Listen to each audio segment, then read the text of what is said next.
ಎಲ್ಲರಿಗೂ ನಮಸ್ಕಾರ. ಮಾಹಿತಿ ಮನೆ ಕನ್ನಡ ಯೂಸ್ಫುಲ್ ಟಿಪ್ಸ್ ಚಾನಲ್ಗೆ ನಿಮ್ಮೆಲ್ಲರಿಗೂ ಸ್ವಾಗತ. ಇನ್ನೇನು ವರಮಹಾಲಕ್ಷ್ಮಿ ಹತ್ರ ಬರ್ತಾ ಇದೆ. ವರಮಹಾಲಕ್ಷ್ಮಿ ಹಬ್ಬದಲ್ಲಿ ಕಳಶಕ್ಕೆ ಹಾಕಿದ ವಸ್ತುಗಳನ್ನ ಏನ್ ಮಾಡಬೇಕು ಮತ್ತು ಕಳಶವನ್ನ ಸ್ಥಾಪನೆ ಮಾಡುವಾಗ ಅದರೊಳಗೆ ಯಾವ ವಸ್ತುಗಳನ್ನ ಹಾಕಿದರೆ ಶುಭ ಮತ್ತು ಯಾವ ವಸ್ತುಗಳನ್ನ ಹಾಕಬಾರದು ಮತ್ತು ಹಾಕಿದಂತಹ ವಸ್ತುಗಳನ್ನ ಹಬ್ಬ ಆದ ನಂತರ ಏನು ಮಾಡಬೇಕು ಮತ್ತು ಕಂಕಣದ ಬಗ್ಗೆ ಕೆಲವೊಂದು ವಿಚಾರಗಳು ಮತ್ತು ಪೂಜೆಯಲ್ಲಿ ಯಾವ ಬಣ್ಣದ ಬಳೆಗಳನ್ನ ಮರೆತು ಕೂಡ ಬಳಸಬಾರದು, ಮುತ್ತೈದೆಯರಿಗೆ ತಾಂಬೂಲ ನೀಡುವಾಗ ಯಾವ ಕೆಲಸವನ್ನ ಮಾಡಬೇಕು ಅನ್ನುವ ಬಗೆಗಿನ ಸಂಪೂರ್ಣವಾದ ಮಾಹಿತಿಯನ್ನ ಈ ವಿಡಿಯೋದಲ್ಲಿ ನಾವು ತಿಳಿಸ್ಕೊಡ್ತಾ ಇದ್ದೀವಿ. ಮಾಹಿತಿಯನ್ನ ತಿಳಿಯೋದಕ್ಕೂ ಮುಂಚೆನೆ ನೀವು ಇದೇ ಮೊದಲು ನಮ್ಮ ವಿಡಿಯೋಗಳನ್ನ ನೋಡ್ತಾ ಇದ್ರೆ ಚಾನೆಲ್ ಅನ್ನ ಸಬ್ಸ್ಕ್ರೈಬ್ ಮಾಡ್ಕೊಳ್ಳಿ ಮತ್ತು ವಿಡಿಯೋ ಇಷ್ಟ ಆದಲ್ಲಿ ಲೈಕ್ ಮತ್ತು ಶೇರ್ ಮಾಡೋದನ್ನ ಮರಿಬೇಡಿ. ಬನ್ನಿ ವಿಡಿಯೋನ ಶುರು ಮಾಡೋಣ. ಕಳಶಕ್ಕೆ ಈ ಮುಖ್ಯವಾದ ಲಕ್ಷ್ಮಿಗೆ ಪ್ರಿಯವಾಗುವ ವಸ್ತುಗಳನ್ನ ಹಾಕಿ ಲಕ್ಷ್ಮೀ ಪೂಜೆಯನ್ನ ಮಾಡೋದ್ರಿಂದ ಕುಟುಂಬದಲ್ಲಿ ಸುಖಶಾಂತಿ, ನೆಮ್ಮದಿ, ಅಷ್ಟೈಶ್ವರ್ಯಗಳು ಪ್ರಾಪ್ತಿಯಾಗಿ ಲಕ್ಷ್ಮಿ ಮನೆಯಲ್ಲಿ ನೆಲೆಸ್ತಾಳೆ ಅನ್ನುವ ಒಂದು ನಂಬಿಕೆ ಇದೆ. ಹಾಗೆಯೇ ವರಮಹಾಲಕ್ಷ್ಮೀ ದೇವಿಯ ಕಳಶವನ್ನು ಸ್ಥಾಪಿಸುವಾಗ ಕೆಲವೊಂದು ನಿಯಮಗಳನ್ನ ಪಾಲಿಸಲೇಬೇಕು. ವರಮಹಾಲಕ್ಷ್ಮಿ ವ್ರತದ ಬಗ್ಗೆ ಭವಿಷ್ಯೋತ್ತರ ಪುರಾಣದಲ್ಲಿ ತಿಳಿಸಿದ್ದಾರೆ. ಚಾರುಮತಿ ದೇವಿಯ ಕನಸಿನಲ್ಲಿ ಸಾಕ್ಷಾತ್ ಶ್ರೀ ಮಹಾಲಕ್ಷ್ಮಿ ಅಮ್ಮನವರು ಕಾಣಿಸಿಕೊಂಡು ಶ್ರಾವಣ ಮಾಸದಲ್ಲಿ ಪೌರ್ಣಮಿಗೂ ಮುನ್ನ ಬರುವ ಶುಕ್ರವಾರದ ದಿನ ಯಾರು ನನ್ನನ್ನ ಪೂಜಿಸುತ್ತಾರೋ ಅವರಿಗೆ ಅವರು ಕೇಳಿದಂತಹ ವರಗಳನ್ನ ನಾನು ನೀಡ್ತೀನಿ ಅಂತ ಹೇಳಿದ್ರು. ಇನ್ನು ಚಾರುಮತಿ ದೇವಿಯು ಕೇಳಿಕೊಳ್ಳದೆ ಆಕೆಯ ಸದಾಚಾರಗಳನ್ನ ನೋಡಿದಂತಹ ಮಹಾಲಕ್ಷ್ಮಿಯು ಕನಸಿನಲ್ಲಿ ಕಾಣಿಸಿಕೊಂಡು ಈ ಮಾತನ್ನು ಹೇಳಿದ ಮೇಲೆಯೇ ಚಾರುಮತಿಯು ವರಮಹಾಲಕ್ಷ್ಮಿ ವ್ರತವನ್ನ ಆಚರಿಸಿ ಸಕಲ ಸಂಪದಗಳನ್ನು ಹೊಂದುತ್ತಾಳೆ ಎಂದು ಪುರಾಣಗಳು ತಿಳಿಸುತ್ತಿವೆ. ಆದ್ದರಿಂದಲೇ ಅಂದಿನಿಂದ ವರಮಹಾಲಕ್ಷ್ಮಿ ಹಬ್ಬದ ವ್ರತಾಚರಣೆ ಪ್ರಾರಂಭವಾಗಿದೆ ಅಂತ ಹೇಳ್ಬಹುದು. ವರಮಹಾಲಕ್ಷ್ಮಿ ಹಬ್ಬವನ್ನ ಯಾರು ಬೇಕಾದ್ರೂ ಮಾಡಬಹುದು. ತುಂಬಾನೇ ಆಡಂಬರದಿಂದ ಮಾಡಬೇಕು ಅಂತಾನೂ ಏನೂ ಇಲ್ಲ. ಎಷ್ಟು ಸಾಧ್ಯನೋ ಅಷ್ಟು ಸರಳವಾಗಿ ಮಾಡಿದ್ರೂ ಕೂಡ ಮಾಡುವಾಗ ಭಕ್ತಿಯಿಂದ, ಪ್ರೀತಿಯಿಂದ, ಶ್ರದ್ಧೆಯಿಂದ ಸರಿಯಾದ ವಿಧಿ ವಿಧಾನಗಳನ್ನ ಅನುಸರಿಸಿ ವರಮಹಾಲಕ್ಷ್ಮಿಯನ್ನ ಪೂಜಿಸಿ ಬೇಡಿಕೊಳ್ಳುವುದರಿಂದಲೂ ಕೂಡ ವರಮಹಾಲಕ್ಷ್ಮಿ ಒಲಿತಾಳೆ ಅನ್ನೋದು ಅಷ್ಟೇ ಸತ್ಯ.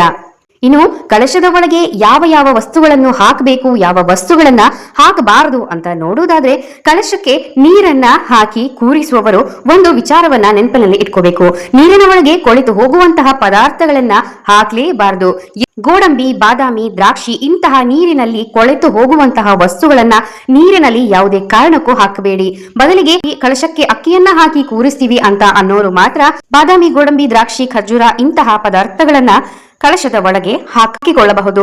ಇನ್ನು ಕಳಶಕ್ಕೆ ಯಾವ ವಸ್ತುಗಳನ್ನ ಹಾಕಬೇಕು, ಯಾವ ಕಾರಣಕ್ಕೆ ಆ ವಸ್ತುಗಳನ್ನ ಹಾಕಬೇಕು ಅಂತ ಈಗ ತಿಳಿದುಕೊಳ್ಳೋಣ. ಕಳಶದ ಒಳಗೆ 6 ಗೋಡಂಬಿ, 6 ಹಳದಿ ಬಣ್ಣದ ಕವಡೆಗಳು, 6 ಗೋಮತಿ ಚಕ್ರ, 6 ಬಾದಾಮಿ, ಒಂದು ಬೆಳ್ಳಿಯ ನಾಣ್ಯ ಅಥವಾ ಬೆಳ್ಳಿ ಇಲ್ಲವೆಂದರೆ ಮನೆಯಲ್ಲಿ ಇರುವ ಯಾವುದೇ ಒಂದು ಚಿಕ್ಕ ಬೆಳ್ಳಿಯ ಆಭರಣಗಳು ಕೂಡ ಆಗುತ್ತೆ. ಇನ್ನು 6 ಲವಂಗ, 6 ಕಮಲದ ಬೀಜಗಳು, 1 ಬಟ್ಟಲು ಅಡಿಕೆ.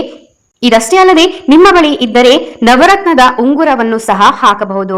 ಇಲ್ಲವಾದರೆ ನಿಮ್ಮ ಬಳಿ ಇರುವ ಯಾವುದಾದ್ರೂ ಒಂದು ಚಿಕ್ಕ ಬಂಗಾರದ ವಸ್ತುವನ್ನ ಕಳಶದ ಒಳಗೆ ಹಾಕಬೇಕು. ಮನೆಯ ಯಜಮಾನ ಬಳಸುವ ಉಂಗುರ ಅಥವಾ ಮನೆಯ ಯಜಮಾನಿ ಬಳಸುವ ಉಂಗುರವನ್ನ ಕೂಡ ಬಳಸಬಹುದು. ಆದರೆ ಇದನ್ನ ಬಳಸುವುದಕ್ಕೂ ಮುಂಚೆ ಚೆನ್ನಾಗಿ ನೀರಿನೊಳಗೆ ತೊಳೆದು ಮತ್ತೊಮ್ಮೆ ಅದನ್ನ ಹಾಲಿನಲ್ಲಿ ತೊಳೆದು ಕೊನೆಯಲ್ಲಿ ಮತ್ತೊಂದು ಸಲ ನೀರಿನಲ್ಲಿ ತೊಳೆದು ನಂತರ ಕಳಶಕ್ಕೆ ಹಾಕಬೇಕು.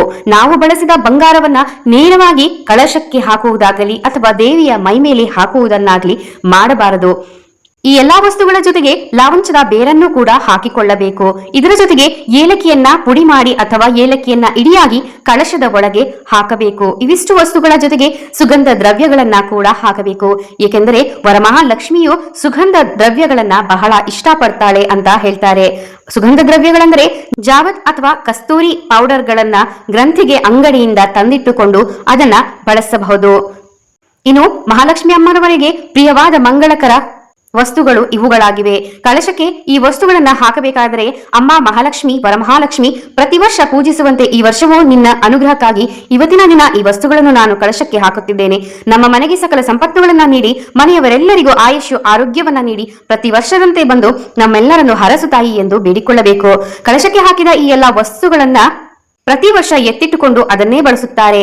ಮೊದಲ ಸಲ ಈ ವಸ್ತುಗಳನ್ನ ಕಳಶಕ್ಕೆ ಹಾಕುತ್ತಿದ್ದರೆ ಹೊಸದಾಗಿ ಈ ವಸ್ತುಗಳನ್ನ ಮನೆಗೆ ತಂದು ದೇವಿಯನ್ನ ನೆನೆದು ಕಳಶಕ್ಕೆ ಈ ವಸ್ತುಗಳನ್ನ ಹಾಕಿ ಹಬ್ಬ ಮುಗಿದ ಮೇಲೆ ನೀವು 2 ದಿನಕ್ಕೋ ಅಥವಾ 3 ದಿನಕ್ಕೋ ಅಥವಾ ಕಳಶ ಕದಲಿಸಿ ವಿಸರ್ಜಿಸಿದ ನಂತರ ಹಾಕಿದ ವಸ್ತುಗಳನ್ನೆಲ್ಲ ಹಳದಿ ಬಣ್ಣದ ವಸ್ತ್ರಕ್ಕೆ ಕಟ್ಟಿ ದುಡ್ಡು ಇಡುವ ಜಾಗದಲ್ಲಿ ಎತ್ತಿಡಬೇಕು. ಕವಡೆಗಳಾಗಿರಬಹುದು, ಕಮಲದ ಬೀಜ, ಗೋಮತಿ ಚಕ್ರ ಇವುಗಳನ್ನ ಎತ್ತಿಟ್ಟುಕೊಳ್ಳಿ. ಕಳಶಕ್ಕೆ ಹಾಕಿದ ಬಂಗಾರದ ಆಭರಣಗಳನ್ನ ಮತ್ತೆ ಧರಿಸಿಕೊಳ್ಳಿ. ಬೆಳ್ಳಿ ನಾಣ್ಯವನ್ನ ಇಟ್ಟಿದ್ದರೆ ದೇವರ ಕೋಣೆಯಲ್ಲಿಟ್ಟು ಪೂಜಿಸುತ್ತಾ ಬನ್ನಿ. ಬಾದಾಮಿ ಗೋಡಂಬಿಗಳನ್ನ ನೀರಿನ ಕಳಶಕ್ಕೆ ಹಾಕಿದರೆ ಅದನ್ನ ಯಾರು ತುಳಿಯದ ರೀತಿ ಮರ ಗಿಡಗಳ ಬುಡಕ್ಕೆ ಹಾಕಿ ಅದನ್ನ ಇರುವಗಳು ತಿಂದರೂ ಅದು ಶ್ರೇಷ್ಠ. ಅಕ್ಕಿ ಹಾಕಿದ ಕಳಶಕ್ಕೆ ಹಾಕಿದ್ದರೆ ನೀವೇ ಅದನ್ನ ಸೇವಿಸಬಹುದು ಅಥವಾ ಅಡುಗೆಯಲ್ಲಿ ಬಳಸಬಹುದು. ಇನ್ನು ವರಮಹಾಲಕ್ಷ್ಮಿ ಕಳಶಕ್ಕೆ 5 ವಿಳ್ಯದೆಲೆ ಅಥವಾ 5 ಮಾವಿನ ಎಲೆಗಳನ್ನ ಇಡಬೇಕು. ವಿಳ್ಯದೆಲೆ ಇಟ್ಟಿದ್ದರೆ ಹಬ್ಬ ಮುಗಿದ ಮೇಲೆ ಮನೆಯ ಯಜಮಾನ ಅಥವಾ ಮನೆಯ ಯಜಮಾನಿ ಅಥವಾ ಮನೆಯವರು ಈ ಎಲೆಗಳನ್ನ ಸೇವಿಸಬೇಕು. ಆ ಎಲೆಗಳನ್ನ ಯಾವುದೇ ಕಾರಣಕ್ಕೂ ಎಸೆಯಬಾರದು. ಮತ್ತು ಪೂಜೆಗೆ ಬಳಸಿದ ಹೂಗಳಾಗಿರಬಹುದು ಅಥವಾ ಮಾವಿನ ಎಲೆ ಪದಾರ್ಥಗಳು ಯಾವುದೇ ಆಗಿದ್ರೂ ಕೂಡ ಅದನ್ನು ಯಾರು ತುಳಿಯದಂತಹ ಜಾಗದಲ್ಲಿ ಹಾಕಬೇಕು. ಮರದ ಬುಡಕ್ಕಾಗಲಿ ಹಾಕಬೇಕು. ಇನ್ನು ಕೈಗೆ ವ್ರತದ ದಾರವನ್ನು ಕಂಕಣವನ್ನು ಕಟ್ಟಿಕೊಳ್ಳಬೇಕಾದ್ರೆ ಈ ನಾಮವನ್ನ ಹೇಳಿಕೊಂಡ್ರೆ ಮಹಾಲಕ್ಷ್ಮೀ ದೇವಿಯ ಸಂಪೂರ್ಣ ಅನುಗ್ರಹ ಪ್ರಾಪ್ತಿಯಾಗುತ್ತೆ. ವ್ರತದ ದಾರದ 9 ಗಂಟುಗಳನ್ನು ನೀವು ಹಾಕುವಾಗ 1 ಗಂಟು ಹಾಕಬೇಕಾದರೂ 1 ನಾಮವನ್ನು ಹೇಳಿಕೊಳ್ಳಬೇಕು. ವ್ರತದ ದಾರಕ್ಕೆ ಒಟ್ಟು 12 ಗಂಟನ್ನು ಹಾಕಬೇಕು. ಆದರೆ ಮೊದಲು 9 ಗಂಟನ್ನು ಹಾಕಿರ್ತೀರಾ, ಹೂವನ್ನ ಸೇರಿಸಿ ಕಟ್ಟುವಾಗ ಒಟ್ಟು 12 ಗಂಟುಗಳಾಗುತ್ತೆ. 9 ಗಂಟುಗಳನ್ನು ಹಾಕಬೇಕಾದರೆ ಈ 9 ನಾಮಗಳನ್ನು ತಪ್ಪದೇ ಹೇಳಿಕೊಳ್ಳಬೇಕು.